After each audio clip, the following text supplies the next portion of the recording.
হুজুর ডাকলেন, ও ফাতেমা, ও আলী, ও হাসান, হোসাইন, আলে ভাই সব আসো আসো। হুজুর আয়াত করে শোনালেন, ও আমার মেয়ে, ও কলিজার টুকরা ফাতেমা, আমার উপরে ভরসা কর। কিয়ামতের দিন মুহাম্মদ সাল্লাল্লাহু আলাইহি ওয়াসাল্লামের মেয়ে হিসাবে না তাদের কোনো ভয় ছাড়া তোমার হবে না। আল্লাহু আকবার, আল্লাহু আকবার। ও হাসান, ও হোসেন, আমি মুহাম্মদ সাল্লাল্লাহু আলাইহি ওয়াসাল্লামের নাতি হিসেবে তোমাদের ফয়সালা হবে। আমলের উপরে নির্ভর করে আমল তৈরি করো। ভাইরা আমার, হযরতে ফাতেমা রাদিয়াল্লাহু তাআলা আনহা রাসূলের ইন্তেকালের পরে হযরতে ফাতেমা রোগগ্রস্ত হয়ে পড়লেন।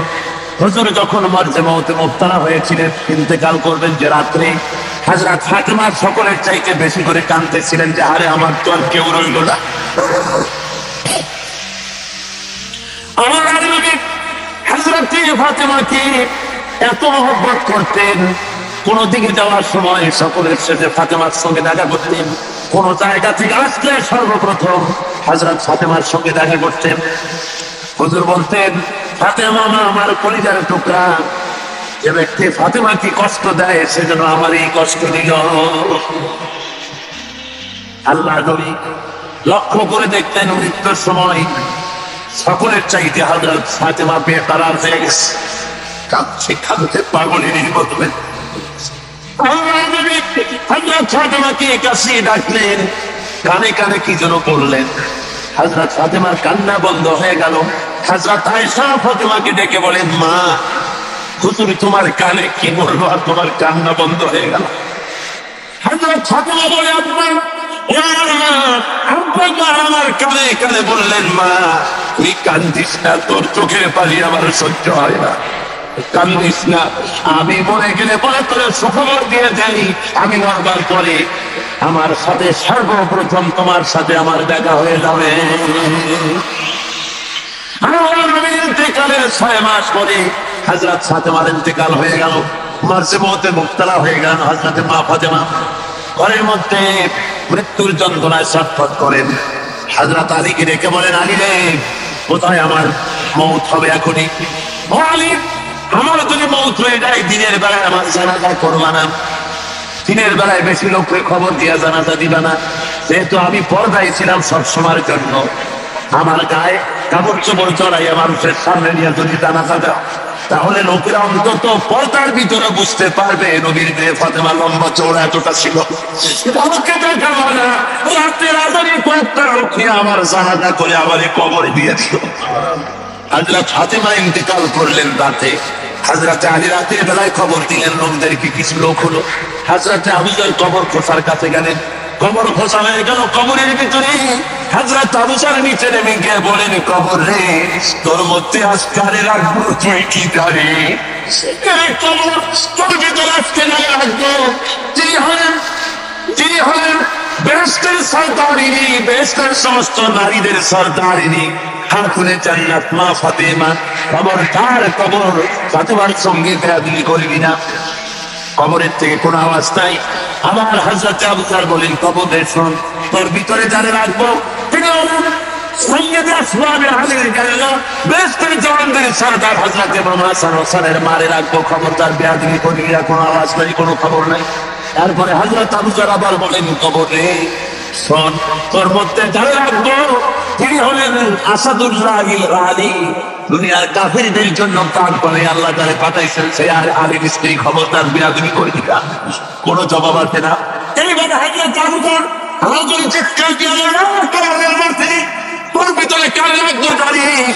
ইনি হলেন আখেরি জামানার পয়গম্বর নবী মুহাম্মদুর রাসূলুল্লাহ সাল্লাল্লাহু আলাইহি ওয়াসাল্লামের কলিজার টুকরা নয়নের পুতুলি মা ফাতেমার তোর ভিতরে রেখে যাবো। খবরদার বেয়াদবি করবি না। কবরের ভিতর থেকে আওয়াজ এসে গেল মানুষের মতো করে, বলে, আবু বকর, আমি ফাতেমা চিনি না, খাতুনে জান্নাত চিনি না, হাসান হোসেনের মা চিনি না, আসাদুল্লাহ গালিব আলীর স্ত্রী চিনি না, আল্লাহ নবী মুহাম্মদ রাসূলুল্লাহ মেয়ে ফাতেমারে চিনি না।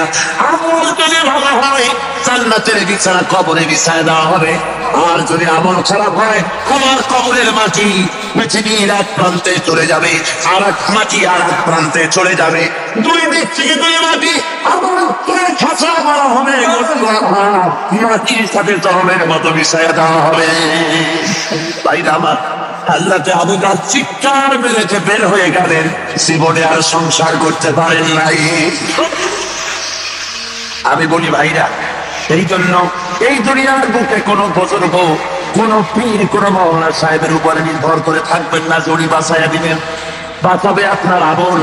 আমল যদি ভালো হয় তাহলে কিয়ামতের দিন আল্লাহ বাঁচাবার ব্যবস্থা করে দিবেন। সেই জন্য আমল ভালো করে তৈরি করতে হবে, আমল যেন খারাপ না হয়ে যায়। আমল যদি ভালো হয়, যদি মনটা নরম হয়, রাতের বেলায় যদি কাঁদতে পারেন, শেষ রাত্রে উঠে আর চোখের পানি ফেলায় যদি কাঁদবেন, আল্লাহ রে আমার মতো গুনাহগার আকাশের নিচে জমিনের উপরে আর নাই, সব আল্লাহর হুকুম মেনে চলছে, আল্লাহর আইন ছাড়া আর কেউ নাই, আল্লাহর হুকুম মেনে সবাই চলতেছে। এই জন্য আল্লাহ বলতেছেন আমার আইনের ভিতরে আমার আনুগত্যের মধ্যেই একমাত্র শান্তি, আর দিন হলো একমাত্র ইসলাম, জীবন ব্যবস্থা ইসলাম ছাড়া আর কিছু নাই। ইসলাম আমার কাছে পছন্দনীয় একমাত্র জীবন ব্যবস্থা কি? একমাত্র কি? ইসলাম। এটা ছাড়া আর কোনো পথ নাই, এটাই পথ। আর এই পথের বর্ণনা কোরআন শরীফের মধ্যে দেওয়া হয়েছে। কোরআনের ফার্স্ট টু লাস্ট মানুষের জীবন ব্যবস্থা বলা হয়েছে। কি বলা হয়েছে? কোরআন শরীফের শুরু হয়েছে কি দিয়া? বিসমিল্লাহির রহমানির রহিম, বা দিয়া শুরু হয়েছে। কি দিয়া শুরু হয়েছে? কোরআন শেষ হয়েছে কি দিয়ে? নাস, সিন দিয়ে। মিনাল জিন্নাতি ওয়ান্নাস, সেটা অক্ষর কি? সিন। কোরআন শরীফের প্রথম অক্ষর নেন বা, আর একদম শেষের অক্ষর নেন সিন। দুইটারে মিলান কি হইল? বাদ। এবারে বাসে চড়ে বাড়ি যাবেন নাকি? এই বাস মানে কি?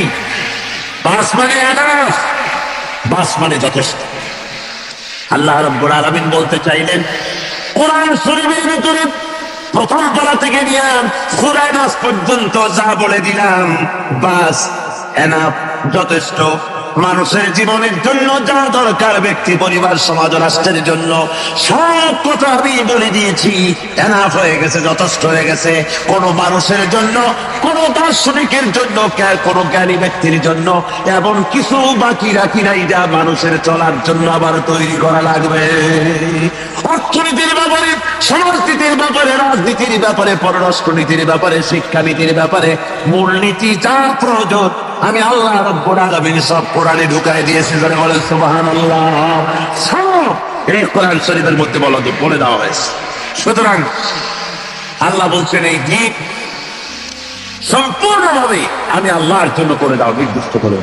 আল্লাহ রাব্বুল আলামিন অন্যত্র বলেন হুয়াল্লাযী আরসালা রাসূলাহু বিল হুদা ওয়া দীনিল হক ليظهره على الدين كله وكفى بالله شهيدا।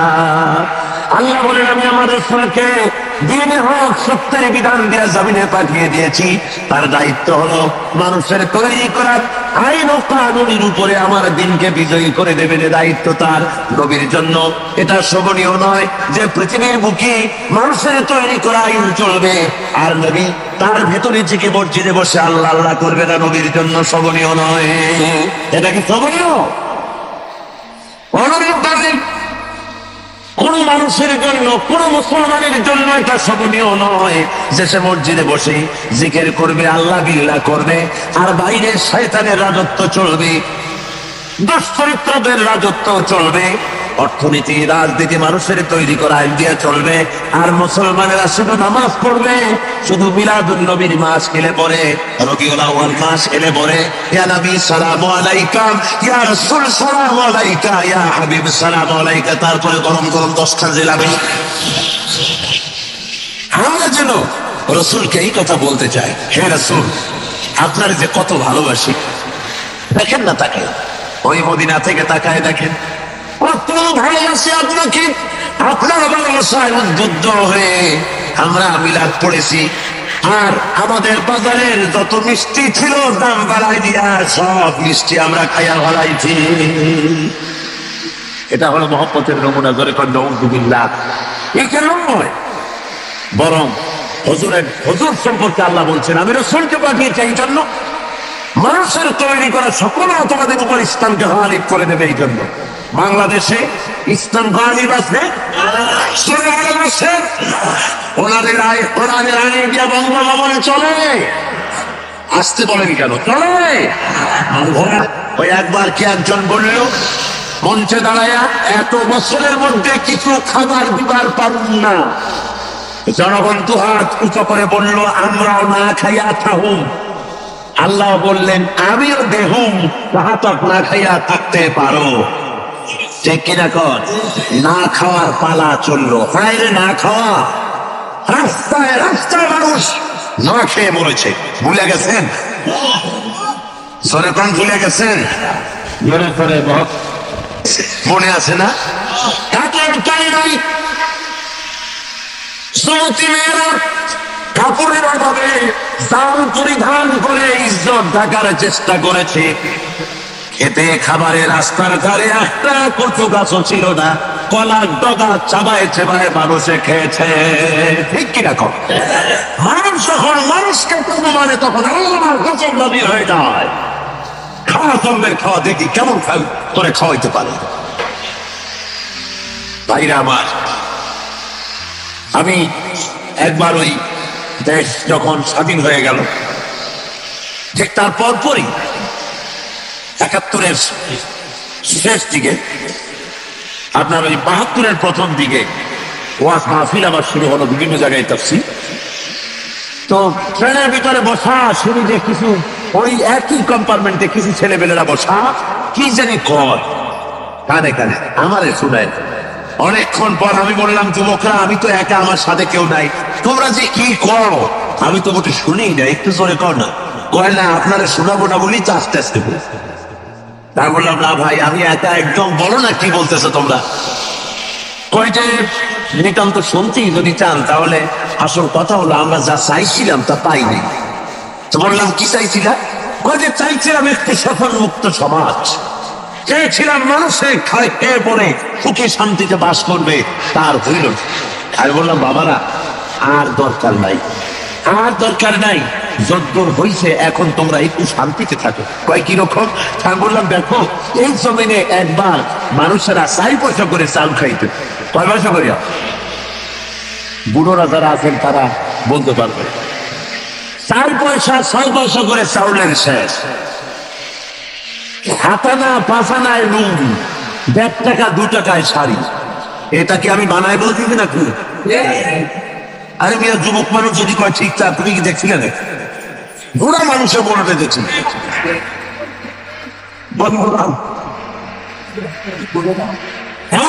দেখা গেল কিছু নেতা সামনে চলে এলেন, এই ইসলাম এই ঔপনিবেশিক জুলুম সহ্য করা যাবে না। ৪ পয়সা চাউলের শেষ, ৩ আনা একটা লুঙ্গি, ১.৫ টাকা একটা শাড়ি, এই জুলুম বরদাস্ত করা যাবে না। জনগণ বলল আমাদের কি করিতে হইবে? নেতারা বলল তোমরা জাগো। জনগণ বলল আমরা জাগলাম। ১৯৪৭ জায়গা দেখে সম্পূর্ণ ৪ পয়সা সিলের চাউল আটানা, তারপরে ৭ আনার লুঙ্গি ৭ টাকা, ২ টাকার শাড়ি ১৩ টাকা, ১.৫ টাকার সরিষার তেল বা ৮ আনার সরিষার তেল ৬০ টাকা। এবার এক শ্রেণীর নেতারা সামনে চলে এলেন, এই জুলুম বরদাস্ত করা যাবে না। করে চাউলের শেষ কথা ৪.৫ টাকা করে, ৪ টাকা করে খাঁটি সরিষার তেল, এটা একটা কথা হলো? লুঙ্গি একটা ২ টাকা ৩ টাকা, শাড়ি একটা ১৩ টাকা ১৫ টাকা, বিয়ের শাড়ি ২০ টাকায় হয়ে যায়। এই জুলুম আর বরদাস্ত করা যাবে না। আঙ্গুরের খ্যার ৪ টাকা ৫ টাকা ৭ টাকা, এই জুলুম সহ্য করা যাবে না। কি করিতে হইবে? জনগণ প্রশ্ন করলো, নেতারা কি করিতে হইবে, কি করিতে হইবে? নেতারা বললো জাগিতে হইবে, জাগিতে হইবে। জনগণ বললো আমরা জাগিলাম। 1971 সব জেগে গেল। জায়গা দেখে সব ভোটার চাউলের শের 8 টাকা, 4 টাকার শাড়ি 830 টাকা, 7 টাকার লুঙ্গি 70 টাকা। আমি বললাম যুবকেরা আর জায়গা না, 14 জাগলো কি ভালো, এর চেয়ে বেশি জাগলে তাহলে মানুষ সব শেষ হয়ে যাবে। কথা বুঝতে পারছি? সুতরাং শান্তি দেওয়ার মালিক আল্লাহ। শান্তি দেওয়ার মালিক কে? নিঃসন্দেহে তারা ক্ষতিগ্রস্ত হবে, তার কাছ থেকে ওরা গ্রহণ করবো না। সুতরাং দিন হবে একমাত্র আল্লাহর জন্য। আনুগত্য ভালো করে বোঝেন, ব্যক্তিতে, পরিবারে, সমাজে, রাষ্ট্রে, সব জায়গায়, অর্থনীতিতে, অর্থাৎ বঙ্গভবন থেকে শুরু করে রান্নাঘর পর্যন্ত, জন্ম থেকে শুরু করে কবর পর্যন্ত আইন চলবে কার? আপনারা যারা অফিসার মানুষ, আলেম ওলামা মানুষ, আপনারা যদি মনে করেন যে আমরা আসতে কব আল্লাহ, এটা ঠিক না। জোরে সরে বলেন আইন চলবে কার? আল্লাহ ছাড়া অন্য কারো আইন চলতে পারে। এরপরে রব্বুল আলামিন বলছেন রাফিউদ দারাজাতি যুল আরশি ইউলকিযু রূহা মিন আমরিহি আলা মান ইয়াশাউ মিন ইবাদিহি লিয়ুনযিরা ইয়াওমাত তালাক। রাফিউদ দারাজাত, তিনি হলেন অত্যন্ত মর্যাদাশালী, যুল আরশ, আরশের মালিক। ইউলকির রূহা মিন আমরিহি আলা মান ইয়াশাউ মিন ইবাদিহি। রাসূল সাল্লাল্লাহু আলাইহি ওয়াসাল্লামের নবুয়ত নিয়ে কাফেররা বলতো মুহাম্মদ সাল্লাল্লাহু আলাইহি ওয়াসাল্লাম কি, ওই যে কালকে বলছিলাম, বলতো যে তোমাদের আল্লাহ নবী বানাইলো কেন? তুমি এত গরিব মানুষ, ধনী মানুষরা আল্লাহ নবী বানালো কেন? এতিম দেখে নবী বানালো কেন? একজন বাপ আছে এরকম বানাইতে পারলেন না? তোমার মতো একজন গরিব মানুষকে বানাইলো। এভাবে তারা তর্ক তুলত যে ধনী মানুষ কেন হলো না, গরিব মানুষের নবী বানাইলো কেন? আল্লাহ রাব্বুল আলামিন বলেন তিনি হলেন আরশে আজিমের মালিক, শাসন কার্য পরিচালনা করার বোঝার মালিক একমাত্র তিনি। আল্লাহ রাব্বুল আলামিন নিজে সীমাহীন ক্ষমতার মালিক। তিনি সৃষ্টি লোকের মধ্যে তিনি তার বান্দার ভেতর থেকে যারে খুশি তাকে তিনি রূহ দান করেন। রূহ মানে ওহী, রূহ মানে জিবরাইল। এখানে রূহ অর্থ হলো জিবরাইল বা ওহী বা নবুয়ত। বান্দার ভিতর থেকে আল্লাহ যাকে খুশি বান্দাদের মধ্য থেকে তাকে তিনি নবী বানান। তোমাদের খেয়াল খুশি মতো নবী আল্লাহ বানান না, আল্লাহ নবী বানান তার ইচ্ছে মতো। যারে খুশি বান্দাদের ভেতর থেকে তাকে তিনি নবুয়ত প্রদান করেন। ওই যে কালকে বলেছিলাম বা প্রথম দিন বলেছিলাম, নবুয়ত চাইয়া পাওয়া যায় না, নবুয়ত ভোট দিয়ে বানানো যায় না, নবুয়ত দাবি করে হওয়া যায় না। নবুয়ত আছে আল্লাহর পক্ষ থেকে। কার পক্ষ থেকে আছে বলেন? আল্লাহ রাব্বুল আলামিনের পক্ষ থেকে আছে নবুয়ত। কেন নবী পাঠায়? আল্লাহ বলেন লিয়ুনযিরা ইয়াওমাত তালাক, যাতে করে তারা ভয় দেখাতে পারে, সতর্ক করতে পারে সাক্ষাতের দিন সম্পর্কে। কার সাথে সাক্ষাৎ? যখন কার সাথে সাক্ষাৎ? আল্লাহর সাথে সাক্ষাৎ করার দিন সম্পর্কে, যেন তারা মানুষকে ভয় দেখাতে পারে, বুঝাতে পারে। ইসলাম সকল মানুষের দারিদ্র দূর করে বেঁচে থাকার মৌলিক অধিকার প্রতিষ্ঠিত করেছে। রাসূল করিম সাল্লাল্লাহু আলাইহি ওয়াসাল্লাম বলেছেন, লাইসা লি ইবনে আদম হাক্কুন সিওয়া হাযিহিল খিসাল, বাইতুন ইয়াসকুনুহু ওয়া সাওমুন ইওয়ারি আওরাতাহু ওয়া জালফাল খুবজ ওয়াল মা। আখরাজাহু তিরমিজি। তিরমিজি শরীফের হাদিসের ভেতরে এসেছে, রাসূল করিম সাল্লাল্লাহু আলাইহি ওয়াসাল্লাম বলেছেন, প্রত্যেকটি বনি আদমের তার বাস করার জন্য একটা গৃহ এবং লজ্জা ঢাকার জন্য, শীত নিবারণের জন্য তার বস্ত্র, আর ক্ষুধা মিটাবার জন্য তার পানি আর রুটি ইত্যাদির ব্যবস্থা করতে হবে। চাই সে মুসলমান হোক আর হিন্দু হোক আর খ্রিস্টান হোক, বনি আদম, আদমের সন্তান যে মানুষ, যে তার এই অধিকার ইসলাম প্রতিষ্ঠিত করেছে। আজ বলা হচ্ছে খাদ্য, বস্ত্র, বাসস্থান সমাধান দেবে অমুকরা তমুকরা, এরকমের স্লোগান হয় না? ওরা দিতে পারবে না, ওরা দিতে পারে নাই। খাদ্য, বস্ত্র, শিক্ষা, চিকিৎসা, বাসস্থানের গ্যারান্টি দিয়েছে কোরআন। দিয়েছে আল্লাহ রসুল জনাব মুহাম্মদ রাসূলুল্লাহ সাল্লাল্লাহু আলাইহি ওয়াসাল্লাম। ইসলাম অর্থনৈতিক নিরাপত্তার জন্য যে সব পন্থা অবলম্বন করেছে সেটা হচ্ছে যে সমাজের কর্মক্ষম সকল ব্যক্তি রুজির জন্য পরিশ্রম করবে, কেউ বসে থাকতে পারবে না। এটা হচ্ছে ইসলামের নিয়ম, কেউ বসে থাকতে পারবে না। কোরআনে কারীম বলছে فَإِذَا قُضِيَتِ الصَّلَاةُ فَانتَشِرُوا فِي الْأَرْضِ وَابْتَغُوا مِنْ فَضْلِ اللَّهِ فَإِذَا قُضِيَتِ الصَّلَاةُ যখন তোমার নামাজ সম্পূর্ণ হয়ে গেল, ফান্তাশিরু ফিল আরদ ছড়িয়ে পড়ো আমার জমিনের উপরে, ওয়াবতাগু মিন ফাদলিল্লাহ আর আমার অনুগ্রহ অনুসন্ধান করো। রুজি কামানো কোনো খারাপ জিনিস না।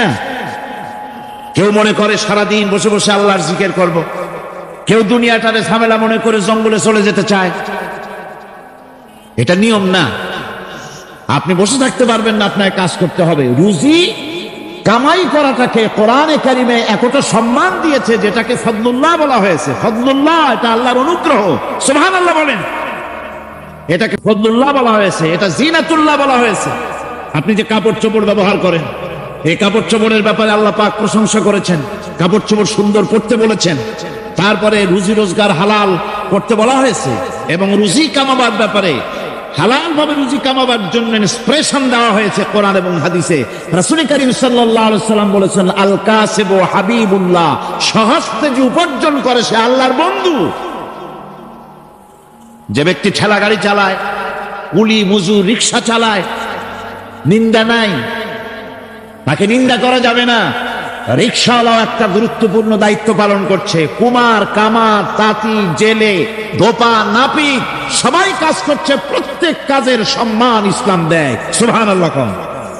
সমস্ত কাজের সম্মান আছে, শুধুমাত্র সম্মান নাই চুরির কাজের, ডাকাতির কাজের, সন্ত্রাসের কাজের, চাঁদাবাজির কাজের, মাস্তানির কাজের। এই সব কাজ নিন্দনীয় এবং এই সব কাজ নিতান্ত বাজে কাজ। এ কাজের কোনো সম্মান নাই। সম্মান হচ্ছে নিজের হাতে কামাই করে সারা দিনে এক মুঠো খাবারও যদি খান, আপনার খাবারের চাইতে হালাল খাবার কারো হতে পারে না। আল্লাহর বন্ধু সোজা কথা না।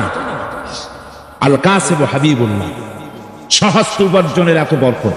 সেজন্য অর্থনৈতিক নিরাপত্তার জন্য সমাজের প্রত্যেকটি কর্মক্ষম লোককে কাজ করতে হবে। কি করতে হবে?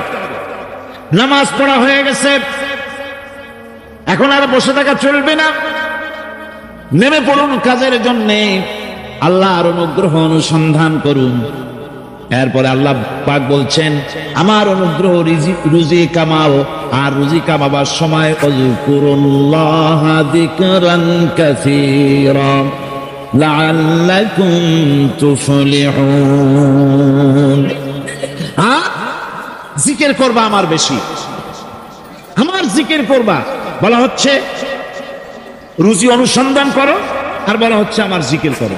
তো জিকির আর রুজি সন্ধানের ভিতরে সামঞ্জস্য কি? সামঞ্জস্যটা হচ্ছে এই যে আপনি যখন আপনাকে বেশি করে জিকির করতে হবে। জিকির মানে কি? স্মরণ করা। জিকির মানে কি? স্মরণ করা, আল্লাহকে স্মরণ করে। রুজি যখন কামাতে যাবেন স্মরণ করবেন কারে? চিল্লায় কোন কারে? আপনি রুজি কামাবার জন্য চাকরি করতেছেন, অফিসে বসে যদি আল্লাহ রাব্বুল আলামিন আপনার স্মরণে থাকে, তাহলে ঘুষ খাওয়া আপনার জন্য সম্ভব হবে না। কথা ঠিক কিনা? আল্লাহ পাক বলছেন, রুজি কামাবার জন্য তুমি যে পরিশ্রম করবে, ওই পরিশ্রমের সময় বেশি বেশি জিকির করো, আমারে স্মরণ রাখো। অফিসে বসে যখন তুমি কাজ করবে, আমি যদি স্মরণে থাকি, তাহলে তুমি ঘুষ খাইতে পারবে না। তুমি জমিন চাষ করবে, জমিন চাষ করার সময় আমি যদি তোমার স্মরণে থাকি, জমিনের আইল ঠেলা তোমার পক্ষে সম্ভব হবে না। যত রকমের রুজির রোজগারের পথ আছে, আমাকে স্মরণ করো, খারাপ পথ থেকে বাঁচো, হালাল ভাবে রুজি কামাও। হালাল রুজির ভিতরে আল্লাহ রাব্বুল আলামিন বরকত দিয়া দিবেন। আর কাজ করার জন্য বলা হয়েছে। রাসূল করিম সাল্লাল্লাহু আলাইহি ওয়াসাল্লাম বলেছেন, ইজা সাল্লাইতুমুল ফাজরা হালা তানুমু আন তালবে আরযাকুকুম, ফজরের নামাজ পড়া হয়ে গেছে, ঘুমায়ও না। আমাদের একটা আম অভ্যাস হয়ে গেছে ফজরের নামাজ পড়ে ঘুমানো।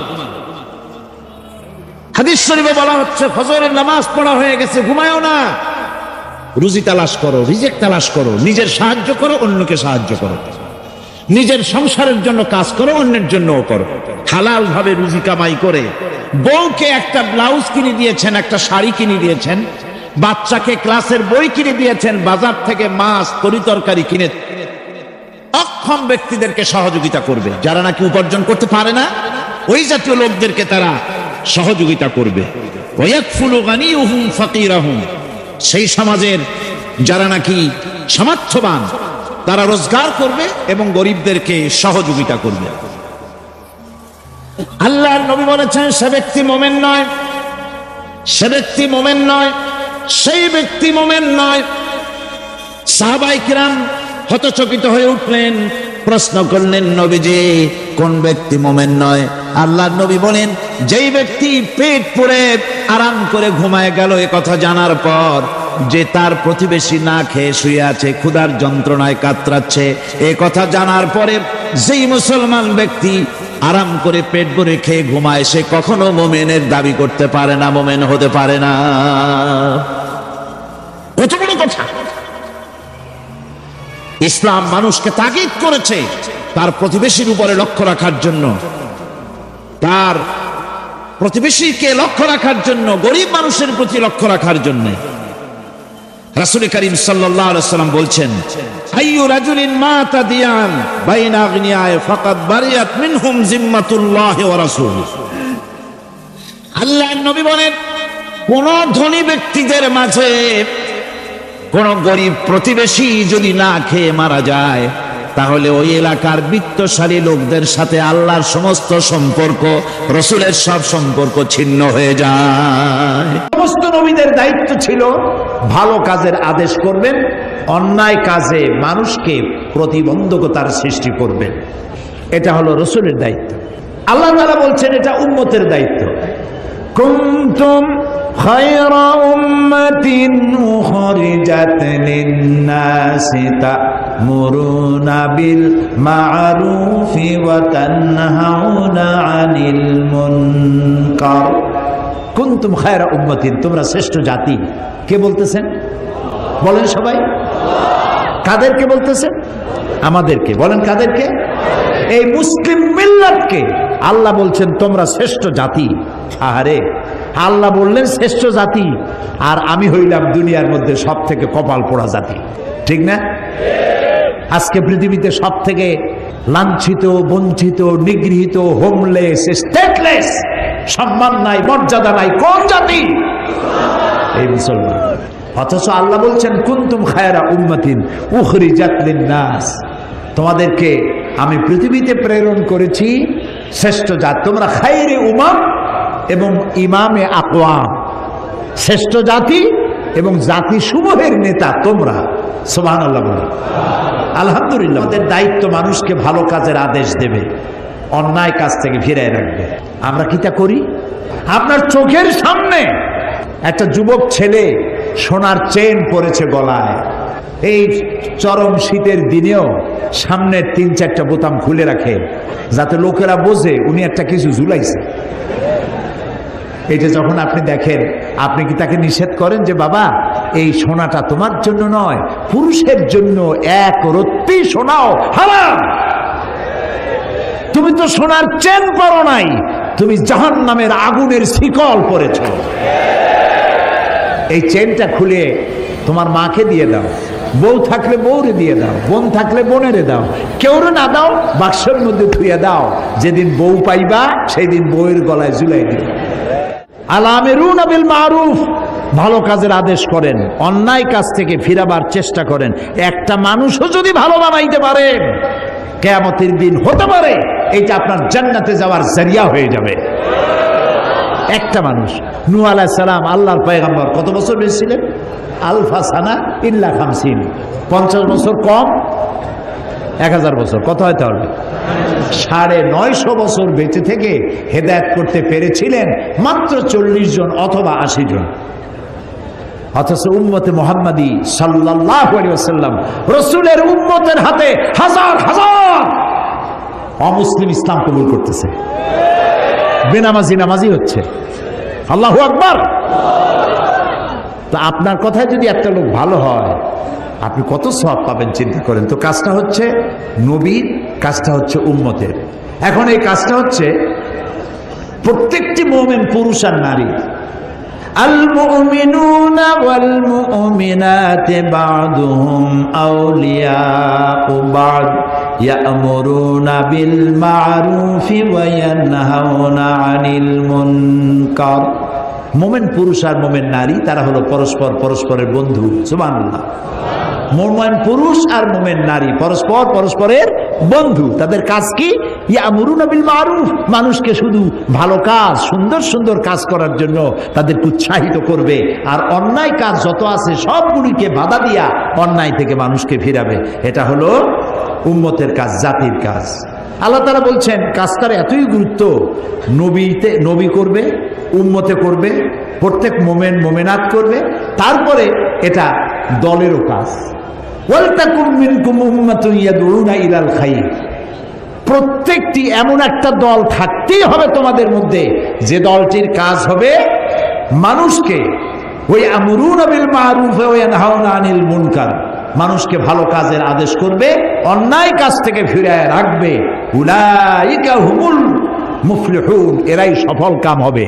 সুবহানাল্লাহ, এরাই সফল হবে।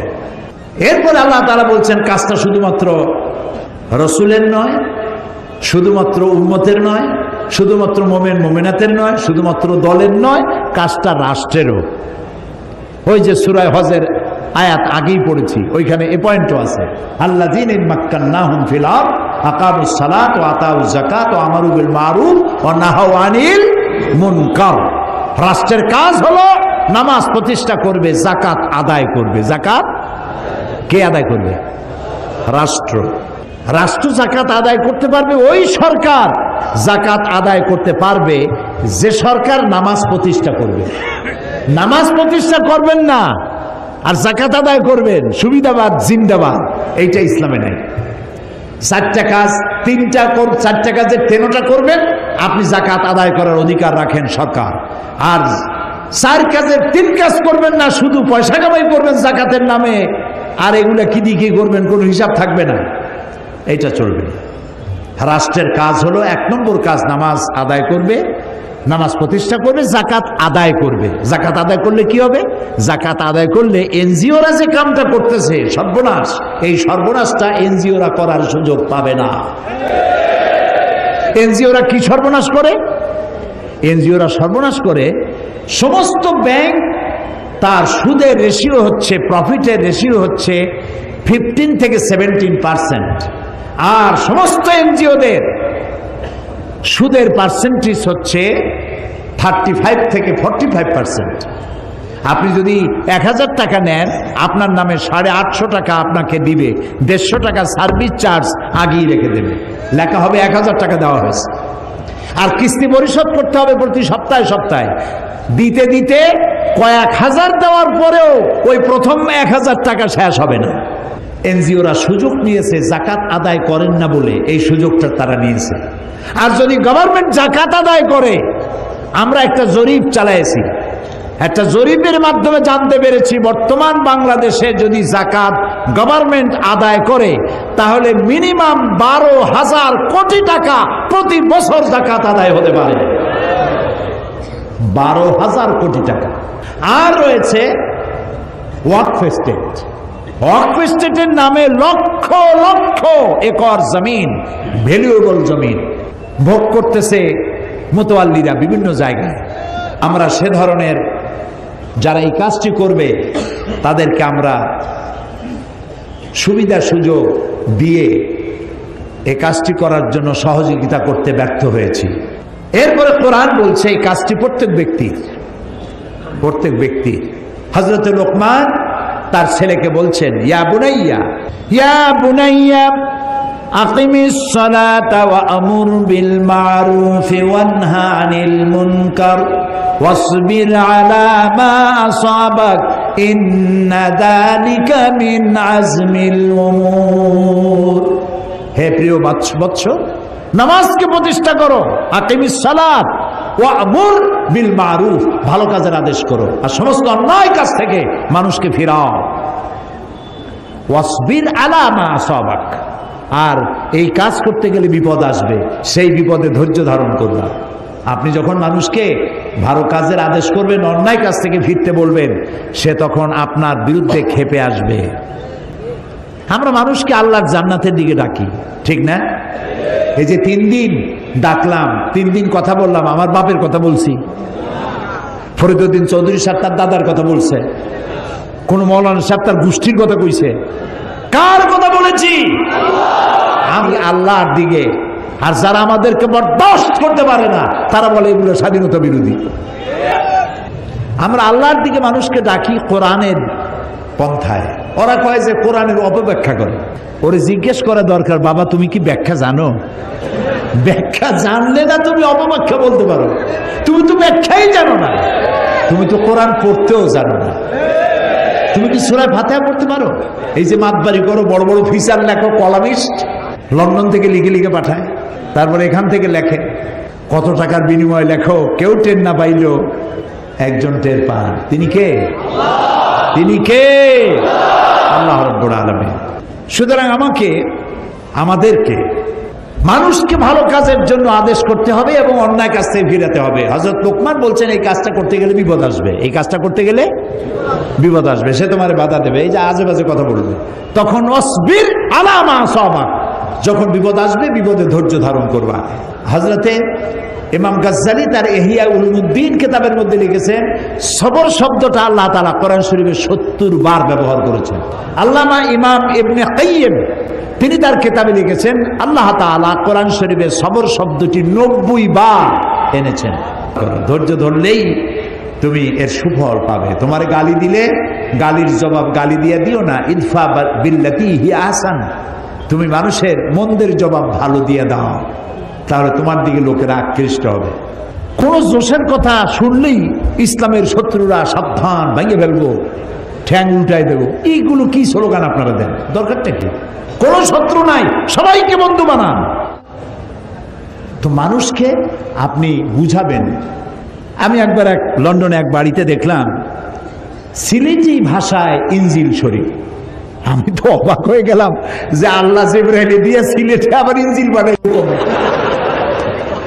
তো দেখি যে সিলেটি আঞ্চলিক ভাষা ইনজিল এতটুকু, ওর মধ্যে লিখছে ঈসা আলাইহিস সালাম আসলা, টাইম টাইম একখানা গাছের তলায় বসে আসলেন, এরকম ভাষা দিয়ে লেখা। তা আমি তার বললাম, এটা কি আপনি কিনছেন? কয় না, একজন খ্রিস্টান আমার প্রতিবেশী দিয়ে গেছে। তা আপনি এখানে কত বছর আছেন? কথা প্রায় 30 বছরের মতো। আমি বললাম, ভাই 30 বছর আপনি এখানে আছেন, আপনার ঘরে ইনজিল, সিলেটি ভাষায় ইনজিল আপনার ঘরে রেখে গেল, আপনি কি ইংরেজিতে অনুবাদ করা একজন কোরআন শরীফ আপনার খ্রিস্টান প্রতিবেশীকে দিচ্ছেন? কয় না, তা তো দেয়নি। আপনি তা দেন নাই, আর স্লোগান দেন, ইসলামের দুশ্মনেরা হুঁশিয়ার, সাবধান। এই স্লোগান কোনো কাজের স্লোগান নয়, বাসের স্লোগান। সমস্ত মানুষের বাড়িতে বাড়িতে যান, দুয়ারে দুয়ারে যান, কোরআনের দাওয়াত নিয়ে যান। শাহজালাল রহমতুল্লাহ আলাইহি আল্লাহর ওলি, শাহ আমানত আল্লাহর ওলি, শাহ মাখদুম আল্লাহর ওলি। এই ওলিরা কোনোদিন বলে যায় নাই যে আমার মাজারে পাহারা দিয়ে তোমরা টাকা আদায় করো, বলছে কেউ? শাহজালাল রহমতুল্লাহ আলাইহির মিশন কি ছিল, আর এই পাগলেরা করে কি? হযরত শাহজালালের তরবারি আজও আছে, আমি তরবারি দেখেছি, দোধারি তরবারি হাতে নিয়ে এসেছেন। যখন সিলেটে ঢুকলেন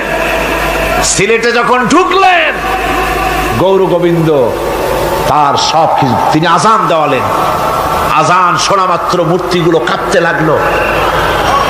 গৌর গোবিন্দের কলজা গলার কাছে চলে আসছে, জিজ্ঞেস করছে ব্যাপারটা কি, এরকম হচ্ছে কেন? জ্যোতিষীরা বলল, যবন এসেছে, ম্লেচ্ছ এসেছে, আর উপায় নাই।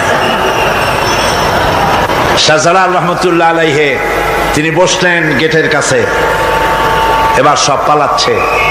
গৌর গোবিন্দ বলল সাপুরিয়াদের ডেকে যে আমারে একটা বাক্সের মধ্যে ভরিয়া সাপ বলে চালাই দিও, আমি সামনে পড়তে চাই না। ভয়তে কলজা গলার কাছে চলে আসছে শুধু আজান শুনে। এরপরে লোক সব চলে যাচ্ছে, উনি দেখতেছেন যাও যাও যাচ্ছে সব। তারপরে ঝুড়িতে করে যাচ্ছে সাপুড়িয়ারা, তোমাদের মধ্যে কি সাপ, যাও যাও যাও। এরপরে বড় একটা বাক্স, এটার মধ্যে কি, কাজে হুজুর আমরা সাপ খেলা দেখি, এর মধ্যে সাপ, নামাও আমি সাপ খেলা দেখবো, নামাও ওটা। এরপরে বাক্স খুলছে, দেখে যে আসল সাপ বাইর হয়েছে। গৌর গোবিন্দ বলল যে আমার রাজত্ব ছেড়ে দিলাম, আমারে জানে বাঁচা। শাহজালাল রহমতুল্লাহ আলাইহি বললেন আমি তো মারতে আসি নাই, আমি তো হত্যাকাণ্ড করতে আসি নাই, আল্লাহর দ্বীনকে নিয়ে এসেছি। তিনি ক্ষমা করে দিলেন। সেই শাহজালাল রহমতুল্লাহ আলাইহির মাজারে লোকেরা বিভিন্ন জায়গা দিয়ে যায়, বাস ভরে ভরে যায়, যাইয়া চাদরের উপরে যাইয়া মাথা ঘা দিতে থাকে আর কাঁদতে থাকে। ওগুলো গজাল মাছ আছে, বিরাট বিরাট গজাল, গায়ে শ্যাতলা পড়ে গেছে, দেখলে মনে হয় যেন রিটায়ার্ড অফিসার, এরকম মোটা। ওগুলারে মুড়ি খাওয়ায়, কলজা খাওয়ায়। একটা কুয়া আছে, পানি এত পচা, কয় যে এইটার আর এক মুখ হলো জমজমের সাথে মিশানো। নাউজুবিল্লাহ। হায় রে মানুষ, মুসলমানের আকীদা হয় এত খারাপ, আকীদা বদতর হয়ে গিয়েছে। এগুলি ধর্মের নামের ব্যবসা, এগুলি জোরে বলেন কি? এই ব্যবসা বন্ধ করতে হবে, এই ব্যবসা বন্ধ করতে হবে। এরা ধর্মের নামের লুটেরা। আল্লাহ তাআলা আমাদের কান দিয়েছিলেন শোনার জন্য, চোখ দিয়েছিলেন দেখার জন্য, মুখ দিয়েছিলেন বলার জন্য। এই কান দিয়ে শুনলাম কিন্তু বুঝলাম না, মুখ দিয়ে তেলাওয়াত করলাম কিন্তু হৃদয়ঙ্গম করতে পারলাম না। এরকম করলে তো হবে না। সেই জন্য মাতৃভাষায় যদি বুঝি তাহলে আমি কোরআন দিয়ে আমার জীবন গড়তে পারবো। এই জন্য আল্লাহ তাআলা বলেছেন ফাইন্নাহা লা তা'মাল আবসার ওয়ালাকিন তা'মাল কুলুবুল্লাতী ফিস সুদূর। বাইরের চোখ তো নষ্ট হয় নাই, অন্তঃকরণের চোখ আমাদের নষ্ট হয়ে গেছে। এই জন্য কোরআন বোঝার জন্য আমাদেরকে এগিয়ে আসতে হবে। আজকে কি আমরা এই শপথ করতে পারি যে আমরা কোরআন শরীফের সূরা ফাতিহা থেকে শুরু করে সূরা নাস পর্যন্ত প্রত্যেকটি আয়াত আমি বুঝে পড়ব, তাতে আমার জীবনে যত বছর লাগে কোরআন শরীফ বুঝে পড়ব। এই নিয়ত কি করতে পারবো? পারবো? কারা কারা পারবো হাত উঁচু করে দেখান তো একটু। আলহামদুলিল্লাহ। আমরা সবাই বলি আলহামদুলিল্লাহ। আল্লাহ যেন আমাদেরকে কোরআন শরীফ পড়া এবং বোঝার তৌফিক যেন তিনি আমাদেরকে দান করে দেন। আমরা বলি আমিন। প্রিয় ভাই সব, কোরআন আল্লাহ রাব্বুল আলামিন দুর্বোধ্য ভাষায় নাজিল করেন নাই, বোধগম্য যেন হয় সেজন্য আল্লাহ তাআলা বলছেন ইন্না আনজালনাহু কুরআনান আরাবিয়্যান লাআল্লাকুম তাকিলুন। নিঃসন্দেহে আমি এই কোরআনকে নাজিল করেছি আরবি ভাষায় যেন তোমরা তা অনুধাবন করতে পারো। কোরআন মৃত্যু ভাষা নাজিল করা হয় নাই। বহুত ভাষা মৃত্যু হয়ে গেছে, ভাষা নাই। কোরআন এক জীবিত ভাষা। পৃথিবীর 48টি মুসলিম দেশের রাষ্ট্রীয় ভাষা আরবি। এটি সব থেকে সহজ, মোটেও কঠিন নয়। আপনি বুঝতে চেষ্টা করুন, তাহলেই বুঝতে পারবেন। আমি যখন লন্ডনে আমেরিকায় বক্তৃতা করি, আমি তাদের জিজ্ঞেস করি আচ্ছা আপনারা যদি কিয়ামতের দিন, যারা আপনারা কোরআন বোঝেন, অনেকে কয় যে না বুঝি না। কেন বোঝেন না? কিয়ামতে যদি জিজ্ঞেস করা হয় কোরআন বোঝো নাই কেন, তাহলে আপনারা তখন জবাব দিবেন যে আরবি তো আমাদের মাদার ল্যাঙ্গুয়েজ ছিল না, সেই জন্য আরবি বুঝি নেই। এটা যদি জবাব দেন, তাহলে ফেরেশতারা যদি পাল্টা প্রশ্ন করে আরবি তোমার মাদার ল্যাঙ্গুয়েজ ছিল না বুঝো নাই, কিন্তু ইংরেজি তোমার কোন ফাদার ল্যাঙ্গুয়েজ, এটা তো খুব ভালো বোঝো। তো ইংরেজি শিখেছো তুমি গরজে, কিছু জন শিখছে গরজে পড়ে, আর কোরআন শরীফ শিখবা তুমি ফরজে, এটা তো ফরজ। কাজী কোরআন শরীফ শিক্ষা করা, আরবি ভাষা শিক্ষা করা এই জন্য ফরজ, আপনাকে বুঝতে হবে। আর কোরআন আল্লাহ বোঝার জন্য নাজিল করেছেন, বোঝা আল্লাহ তারা সহজ করে দিচ্ছেন। আল্লাহ রাব্বুল আলামিন বলেন ফাইন্নামা ইয়াসসারনাহু বিলিসানিকা লাআল্লাহুম ইয়াতাযাক্কারুন। হে নবী, অবশ্যই এই কোরআনকে আমি তোমার বাক প্রক্রিয়ায় সহজ করে দিয়েছি। আমি আপনার জন্য উচ্চারণে, বলায়, পড়ায় আমি সহজ করে দিয়েছি, যাতে করে লোকরা যেন সহজভাবেই এর দ্বারা উপদেশ গ্রহণ করতে পারে।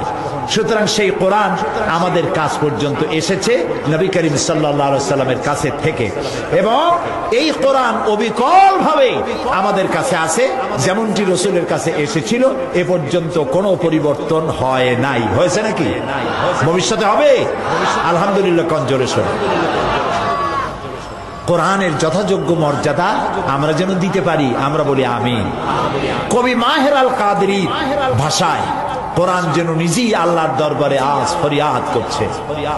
কবি মাহিরুল কাদরি, আল্লাহ তাআলা তাকে জান্নাত নসিব করুন, তিনি কোরআনের ভাষায় বলছেন, কোরআনের হয়ে বলছেন, মে সাজায়া জাতা হুঁ आँखों से लगाया जाता हो, ताबीज बनाया जाता हो, धो धो के पिलाया जाता हो।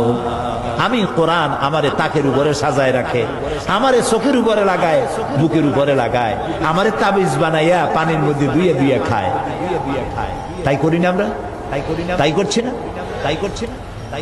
जुज़दाने हरीर और शम के और फूल सितारे चांदी के, फिर इत्र की बारिश होती है, खुशबू में बसाया जाता हो।